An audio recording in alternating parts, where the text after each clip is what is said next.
Bonjour à toutes et à tous. Dans cette petite vidéo, je voulais parler de la partie scoring. Donc, en suivant ce TP, je vous ai présenté comment faire différents modèles, un arbre de décision, une forêt, un gradient boosting. Euh, je voudrais faire un focus là sur la régression logistique et je voudrais scorer la régression logistique. Donc, la régression logistique, euh, j'ai ici les paramètres qui sont la constante, et puis le coefficient de chaque variable. Donc, ça va me permettre de scorer. Avant de vous montrer la manipulation, je voulais revenir sur cette chose importante. Si, admettons qu'aujourd'hui, nous sommes le 1er janvier 2021, eh bien, pour prédire ce qu'il va se passer, on va apprendre sur une table d'apprentissage et de validation avec un aujourd'hui qui est dans le passé, qui sera par exemple le 1er janvier 2020, parce que c'était donc l'année dernière, il y a un an. Et je sais ce qui s'est passé, par exemple, au mois de janvier 2020. Je sais, 0 n'a pas acheté de produits bio, 1 a acheté des produits bio, par exemple. Donc, l'idée, c'est dans ma table d'apprentissage et de validation d'avoir une photo dans un passé et, par exemple, par rapport à cette date du 1er janvier 2020. Donc, ce qui s'est passé dans l'année 2019, c'est les choses sur l'année N-1. Ce qui s'est passé en 2018, c'est sur l'année N-2. Ce qui s'est passé en 2016, c'est sur l'année N-4. Donc, c'est une photo par rapport à cette date-là. Par exemple, dans les variables, je peux avoir l'âge, le sexe, le pays, etc. Le, le sexe, ça ne change pas. L'âge, c'est l'âge au 1er janvier 2020, l'âge de mon client au 1er janvier 2020. Le comportement, récence, fréquence, montant, la récence, elle est bien depuis combien de temps jusqu'au 1er janvier 2020, ce client n'a pas acheté, par exemple. Et donc, on va modéliser sur un passé où je connais le futur. Et après, pour ma table à scorer, c'est la table qui ressemble énormément à la table sur laquelle on a travaillé avant, sauf que c'est les données aujourd'hui.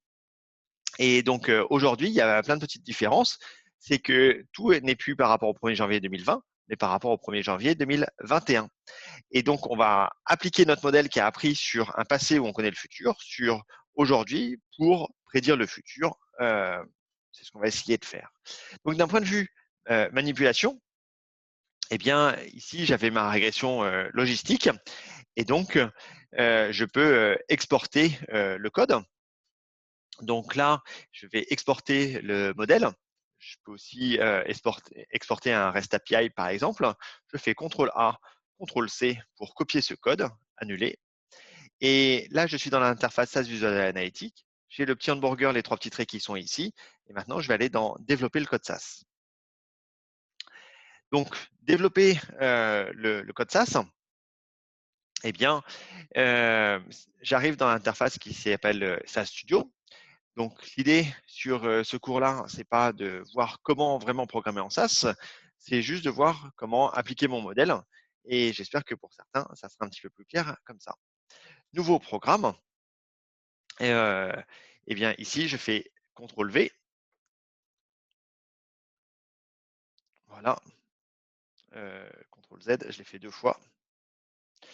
Et donc, tout à la fin, je vais mettre run, point virgule.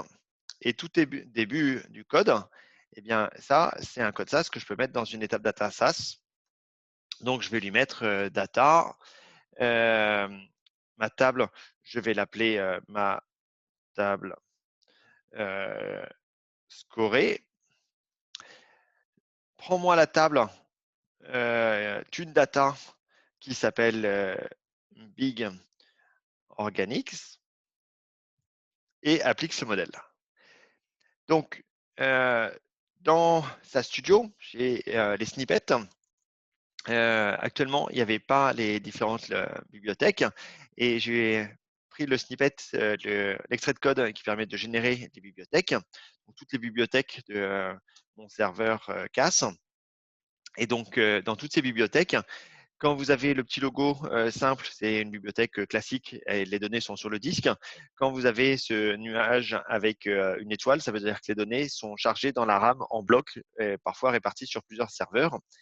Et donc, si je vais dans la bibliothèque qui s'appelle TuneData, ici, il y a la table qui s'appelle Big Organics qu'on va utiliser.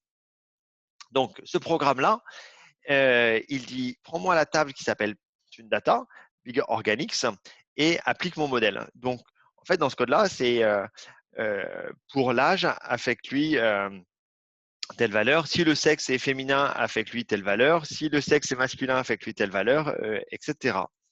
Et donc, vu que je n'ai pas spécifié de bibliothèque sur ma table scorée, il va la mettre dans la work. Pour le moment, il n'y a rien dans la work. Si j'exécute ce petit programme, si je n'ai pas fait de bêtises, eh bien, je vais me retrouver avec ma table scorée dans la work. Et ma table scorée, eh bien, donc c'est potentiellement sur les données aujourd'hui. Je vais me retrouver avec des nouvelles colonnes, mais notamment une colonne qui s'appelle pTargetBy, donc le nom de ma variable 1, et pTargetBy 0. La probabilité d'acheter plus la probabilité de ne pas acheter est égale à 1. Si je fais un clic droit, je peux trier de manière décroissante.